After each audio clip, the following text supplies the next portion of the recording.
How do you throw a party in space? Give up? You plan it. I know, I know. Speaking of planets, just the other night I saw Venus, Saturn, Jupiter, and Mars align. This like astronomical alignment is known as a planetary parade. And all the planets meet up on the same side of the sun, forming an expansive arc above the Earth. And here is a picture of it. Amazing. It was so cool. And of course, it made me think of a book. Yep, that's just what I do. It made me think of this book. Oh, Wendy Mass is just a home run author. Let's talk about this one.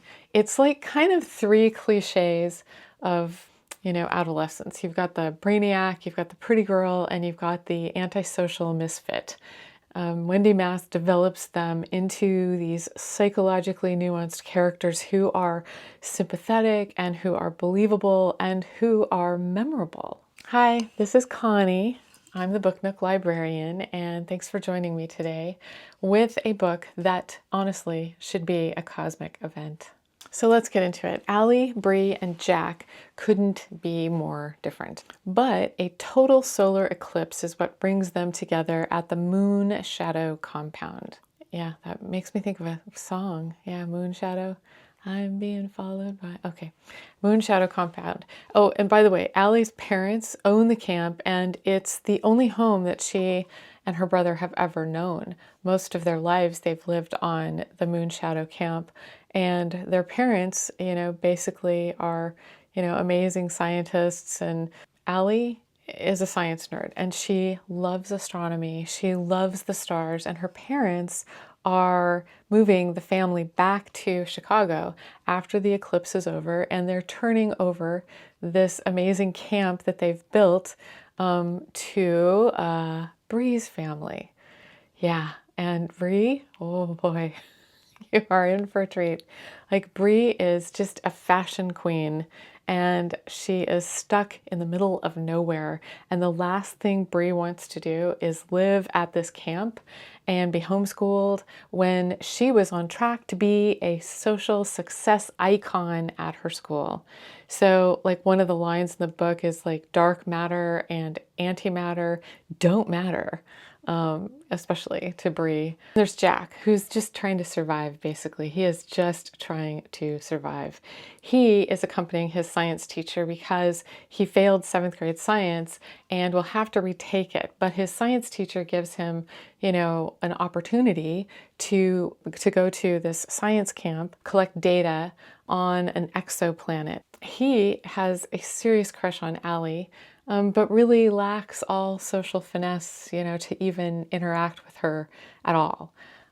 He's very much, turned inward, and he loves to sketch, and he is a very compelling, interesting character. He's a bit overweight, and that makes him feel bad about himself, and, he's got stuff he's working through.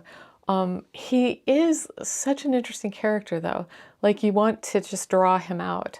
But of course, he's got to come to that and through that on his own. Our features alternating narratives. It consists of really pretty short chapters, and each is told by one of the main characters. So chapter to chapter, the author moves one character, moves from one character to another, and signaling the change only by the chapter's heading.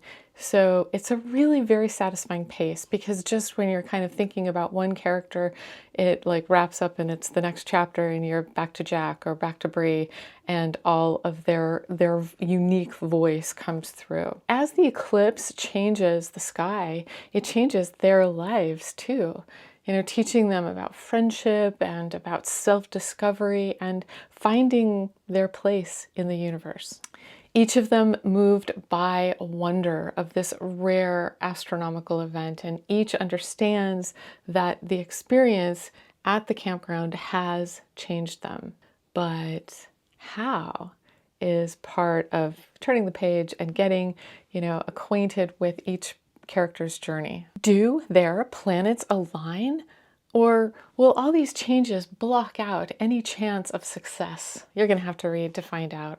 And Wendy Mass is such a great author to follow. She wrote like 30 books in 15 years.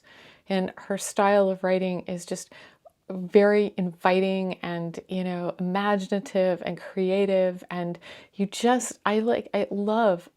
think I've read a lot of those, you know, 30 books. She's just fantastic. I've never read a Wendy Maps that I didn't come away with and go, wow, what a great reading experience that was. One of my favorite quotes from the book is, "Life is short, but it's wide." That is such a great quote, just about how much there is to learn and how important it is to enjoy, you know, that life education. Gosh, I wonder what planets like to read. Well, of course, comet books. So I'm sure you can see that while I'm out there watching these planets on the horizon, it's just like so amazing that a book just kind of like pops into my mind. Again, haven't read it in a long time, but immediately like thought about Bree, and I thought about Allie and Jack and all the other amazing characters in this book that just really make that life education, you know, so interesting to witness. So yeah, I definitely think about fictional characters. Again, this is Connie, BookNook Librarian. Your support is greatly appreciated. Thank you so much for being here. Catch you in the next video. Till then, keep reading.